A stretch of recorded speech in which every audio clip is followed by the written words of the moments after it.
Hello. Hi everyone. कैसे आप सभी लोग। एक बार फिर से आप सभी लोगों का मेरे यूट्यूब चैनल पर भरपूर स्वागत है।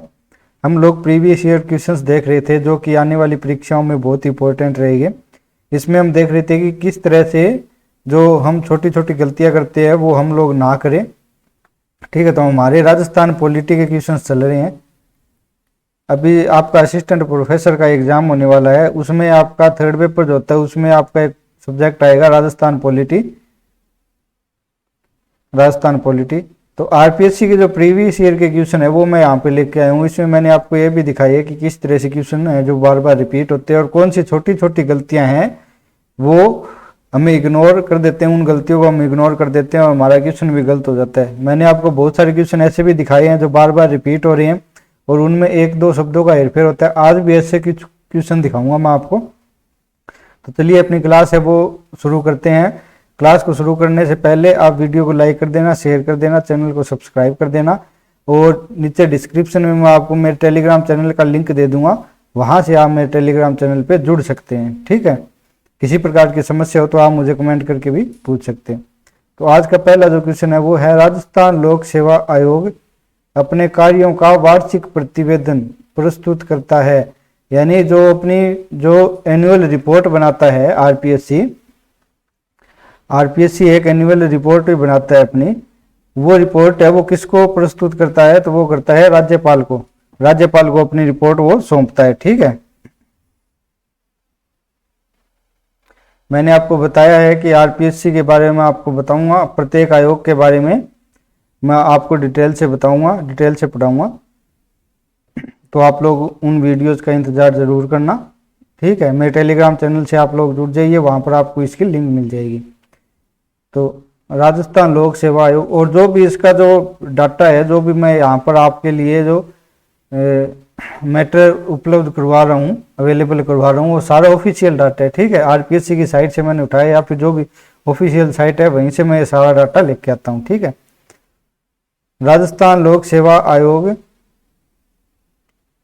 अपना वार्षिक प्रतिवेदन जैसे कि भारतीय संविधान के अनुच्छेद 323(2) क्लोज 2 323 क्लोज 2 के द्वारा अपेक्षित है महामहिम राज्यपाल राजस्थान को प्रस्तुत करता है। ये बिल्कुल आरपीएससी की जब आप ऑफिशियल साइट पे जाओगे तो वहीं पर लिखा हुआ है और यहीं से क्वेश्चन उठाया है। देखो डायरेक्ट क्वेश्चन पूछा गया, आरपीएससी का ही क्वेश्चन है,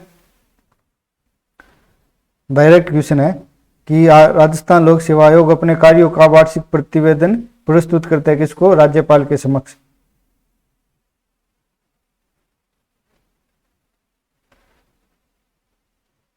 राजस्थान लोक सेवा आयोग अपना वार्षिक प्रतिवेदन राज्यपाल राजस्थान को प्रस्तुत करता है। डिट्टो यही लाइन क्वेश्चन बनाकर दी हुई है। ठीक है, इसमें आपको एक नई चीज और क्या पता चली है, अनुच्छेद 323 क्लोज 2 के तहत। ठीक है, अगर आगे पूछा जाए कि आरपीएससी किस अनुच्छेद के तहत अपना वार्षिक प्रतिवेदन राज्यपाल को प्रस्तुत करता है तो कौन सा होगा, 323 क्लोज 2।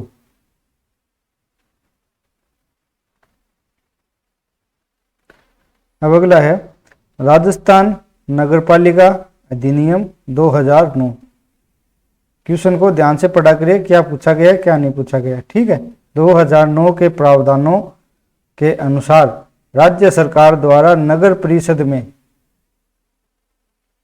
अधिकतम पूछा है यहाँ पे कितने व्यक्ति नाम निर्दिष्ट किए जा सकते हैं, तो जो 8 व्यक्ति है उनको नाम निर्दिष्ट किया जाता है। जब हम नगर पालिका पढ़ेंगे, जब हम स्थानीय शासन पढ़ेंगे, उस समय नगर पालिका पढ़ेंगे, उसमें मैं आपको ये सारी चीजें कराऊंगा।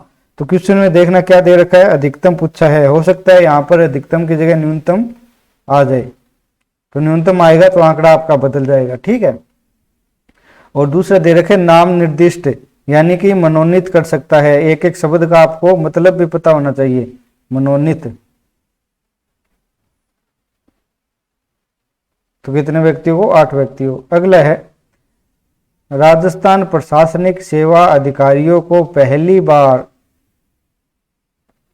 जिला कलेक्टर के रूप में पद स्थापना निम्नलिखित किस वर्ष हुई। ठीक है, राजस्थान प्रशासनिक सेवा अधिकारी है, उनको जिला कलेक्टर के रूप में जो प्रमोशन हुआ था वो पहली बार कब हुआ था,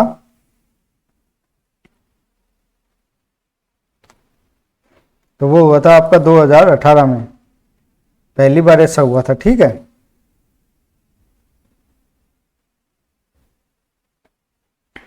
राजस्थान लोक सेवा आयोग, जो राजस्थान प्रशासनिक सेवा आयोग आरपीएससी जो भर्तियां करवाती है, उसमें प्रमोशन होने के बाद जिला कलेक्टर के रूप में स्थापक पद मिला था किसी को। ठीक है, तो पहली बार, जो भी पहली बार घटना होती है, अंतिम बार घटना होती है, नवीनतम घटना होती है, उसके ऊपर प्रश्न जरूर बनता है, क्वेश्चन जरूर बनेगा उसके ऊपर, ये बात आप लोग ध्यान रखना।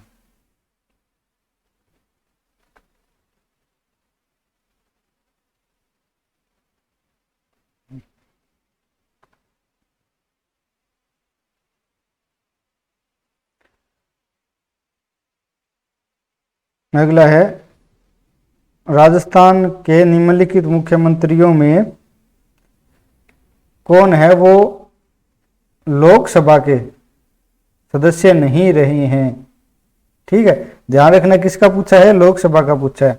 हो सकता है अगली बार क्वेश्चन आए तो उसमें राज्यसभा का पूछ ले आपसे, राज्यसभा का।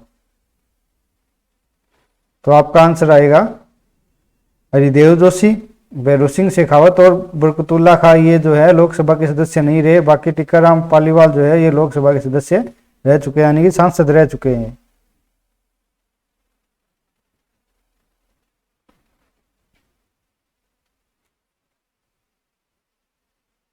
निम्नलिखित में कौन राजस्थान राज्य मानव अधिकार आयोग के अध्यक्ष पद हेतु नियुक्त किया जा सकता है। राजस्थान राज्य मानव अधिकार आयोग, मानव अधिकार आयोग में आपको एक करवाऊंगा, मानव अधिकार आयोग। प्रत्येक दिन एक एक क्लास होगी, उसमें आपके सारे डाउट क्लियर हो जाएंगे। और मैं फिर से क्वेश्चन उसके बाद क्वेश्चन लेके आऊंगा, जैसे एक आयोग आपको करवाऊंगा, जितने भी क्वेश्चन प्रीवियस ईयर में आए हुए हैं सारे लेके आऊंगा और दिखाऊंगा कैसे क्वेश्चन पूरी की पूरी उस क्लास से आएंगे। तो जो अध्यक्ष है, अध्यक्ष कौन बन सकता है, किस सत्र का अधिकारी बन सकता है, तो मुख्य सचिव, उच्च न्यायालय का मुख्य न्यायाधीश, प्रमुख समाज सेवी और पुलिस महानिदेशक। तो जो उच्च न्यायालय का मुख्य न्यायाधीश का सत्र का जो अधिकारी होगा वही राज्य मानव अधिकार आयोग का अध्यक्ष नियुक्त हो सकता है। ठीक है,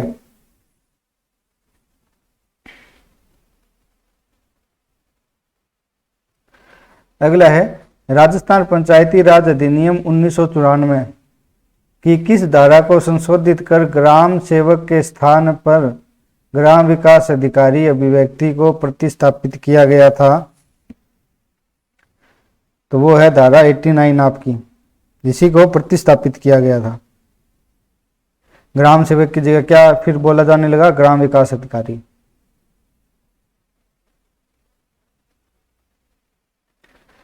नेक्स्ट क्वेश्चन है, नियंत्रक एवं महालेखा परीक्षक का कर्तव्य, यानी आपका जो कैग होता है उसका काम केवल व्यय की वैधता सुनिश्चित करना नहीं है अपितु औचित्य भी है। ठीक है, उसे वित्तीय प्रशासन के क्षेत्र में संविधान और संसद के कानून को बनाए रखना है।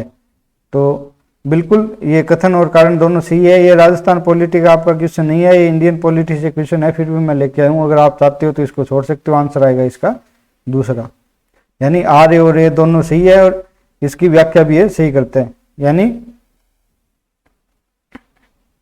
इसका काम है, कैग का जो काम होता है वो व्यय से संबंधित होता है, इसकी परीक्षण करना, लेखा जोखा करना, अपनी रिपोर्ट प्रस्तुत करना, इस तरह का काम होता है। ठीक है,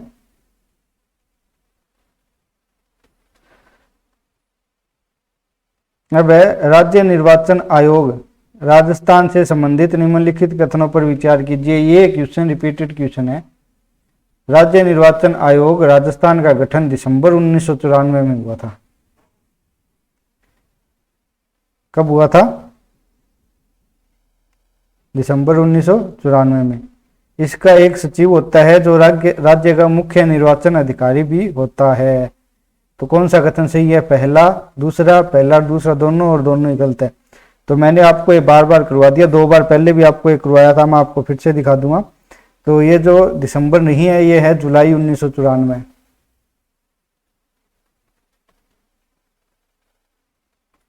जुलाई 1994 है। दूसरा स्टेटमेंट आपका बिल्कुल सही है, तो इसका क्या आएगा आंसर? 2।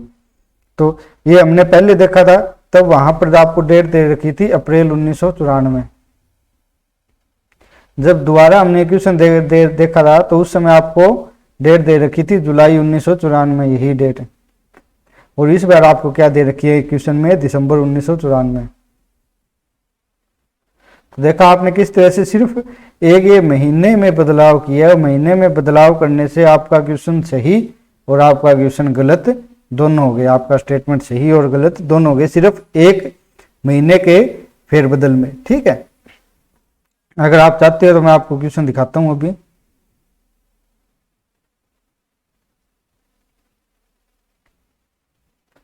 ये देखिए, ये रहा। राजस्थान राज्य निर्वाचन आयोग के संबंध में, राजस्थान राज्य निर्वाचन आयोग का गठन संविधान के अनुच्छेद 243 के अधीन अप्रैल 1994 में हुआ। राजस्थान राज्य निर्वाचन आयोग एकल सदस्यीय आयोग है जिसकी अध्यक्षता राज्य निर्वाचन अधिकारी द्वारा की जाती है, आयुक्त द्वारा की जाती है। राजस्थान राज्य निर्वाचन आयोग एक सचिव है जो राज्य का मुख्य निर्वाचन अधिकारी भी होता है।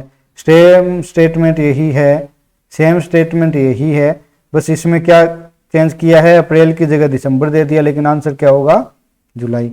इसके बाद जो आया है क्वेश्चन मैंने आपको करवाया था,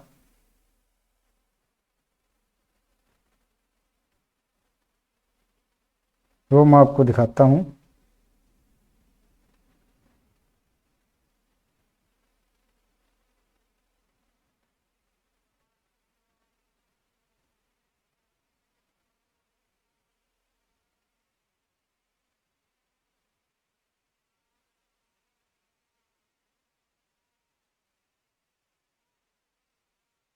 ये रहा,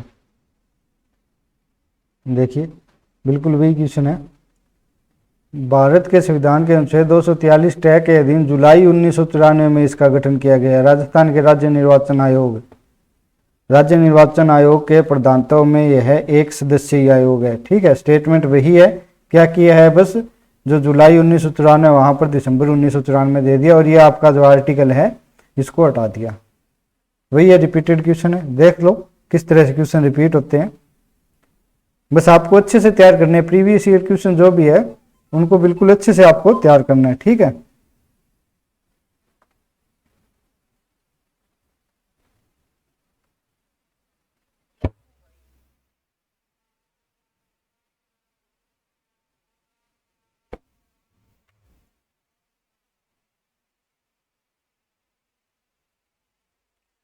विशाखा व अन्य बनाम राजस्थान राज्य एवं अन्य मुकदमा संबंधी किससे। जो विशाखा का मामला है बहुत ही फेमस मामला है, ये किससे संबंधित है, विशाखा एवं अन्य राजस्थान राज्य और मुकदमा किससे संबंधित है, कार्यस्थल पर महिलाओं से यौन उत्पीड़न की रोकथाम के लिए से संबंधित ये मामला है। ठीक है, अगला है गुरमुख निहाल सिंह जी जो है राजस्थान के प्रथम राज्यपाल नियुक्त कब किए गए थे, तो 1 नवंबर 1956 को इनको जो है राजस्थान का प्रथम राज्यपाल नियुक्त किया गया था। ये देखिए, सबसे पहले राज प्रमुख सवाई मान सिंह जी थे, वो 30 मार्च 1949 से 31 अक्टूबर 1956 तक। उसके बाद सरदार श्री गुरमुख निहाल सिंह जी कब थे, पहले 1 नवंबर 1956 से 15 अप्रैल 1962 तक। क्या पूछा मैंने अभी 1 मिनट पहले आपको बताया था कि जो क्वेश्चन है वो क्या पूछता है, प्रथम अंतिम या जो नवीनतम होता है उसके बारे में, तो प्रथम पूछ चुका है। ठीक है, फिर से पूछ सकता है, रिपीट हो सकता है। दूसरा, इसमें कब क्या पूछ सकता है, इसमें पूछ सकता है कि आपातकाल के समय जो राज्यपाल थे वो कौन थे, तो जोगेंद्र सिंह जी। 1975 में हमारे आपातकाल लगा था, 1 जुलाई 1972 से 14 फरवरी 1977 तक इनका कार्यकाल था, तो कार्यकाल भी इनका याद रखना।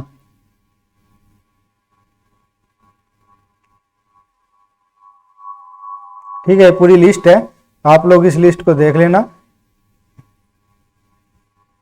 और अभी जो वर्तमान में हमारे जो राज्यपाल है वो कौन है, कलराज मिश्र जी।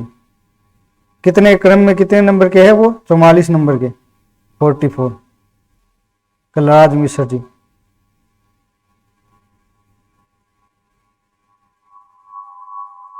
अगला है क्वेश्चन, ध्यान से देखना। राजस्थान उच्च न्यायालय के निम्नलिखित न्यायाधीशों में कौन राजस्थान सरकार में राज्य मंत्री के पद पर आसीन हैं। ये रह चुके हैं जस्टिस मोहम्मद यामीन, जस्टिस सूरज नारायण डिडवानिया, जस्टिस फारूक हसन और जस्टिस यादराम मीणा। तो कौन है? फारूक हसन जी जो है